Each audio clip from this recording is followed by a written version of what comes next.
কখনো কি এমন হয় যে মনে হয় একটা ছোট্ট পদক্ষেপ, একটা কণ্ঠস্বর কিভাবে একটা গোটা দেশের ভাগ্য বদলে দিতে পারে?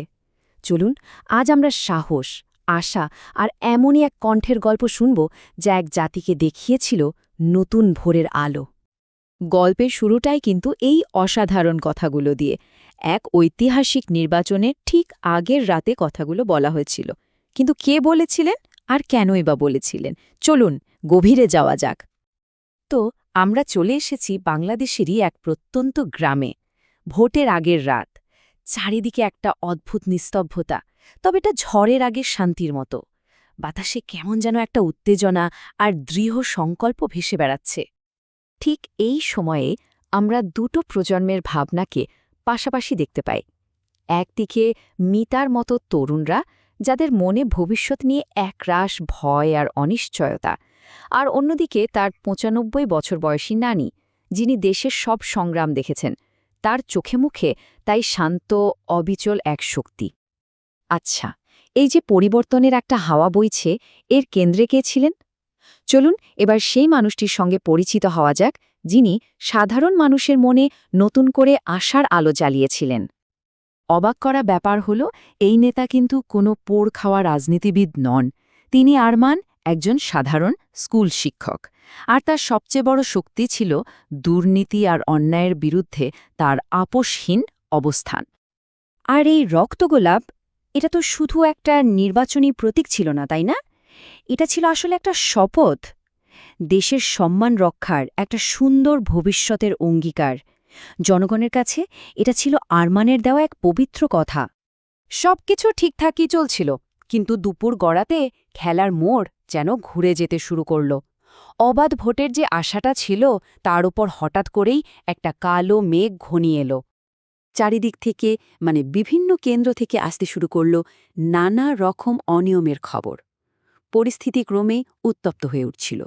বাতাসে চাপা গুঞ্জন, যা মুহূর্তে আতঙ্কে রূপ নিতে পারে। আর তারপর যা হলো, সেটা ছিল সরাসরি গণতন্ত্রের ওপর হামলা। মুখোশ পরা সশস্ত্র কিছু লোক ভোটারদের ভয় দেখিয়ে ব্যালট বাক্স ছিনিয়ে নেওয়ার চেষ্টা করল। চারিদিকে তখন শুধু আতঙ্ক আর আতঙ্ক। পরিস্থিতি তখন এতটাই গম্ভীর যে একটাই প্রশ্ন সবার মনে ঘুরপাক খাচ্ছিল: মানুষ কি শেষ পর্যন্ত এই ভয়ের কাছে মাথা নত করবে? তাদের কণ্ঠ কি স্তব্ধ হয়ে যাবে? আর ঠিক তখনই, যখন সবাই প্রায় হাল ছেড়ে দিচ্ছে, সেই ৯৫ বছরের নানিজান তার লাঠিটা শূন্যে তুলে ধরে গর্জে উঠলেন। তার একটা হুঙ্কার যেন বিদ্যুতের মতো ছড়িয়ে পড়ল সবার মধ্যে। আর ঠিক ওই মুহূর্তেই ইতিহাসের মোড় ঘুরে গেল। ভাবা যায় একজন মানুষের সাহস কিভাবে আগুনের স্ফুলিঙ্গের মতো কাজ করল।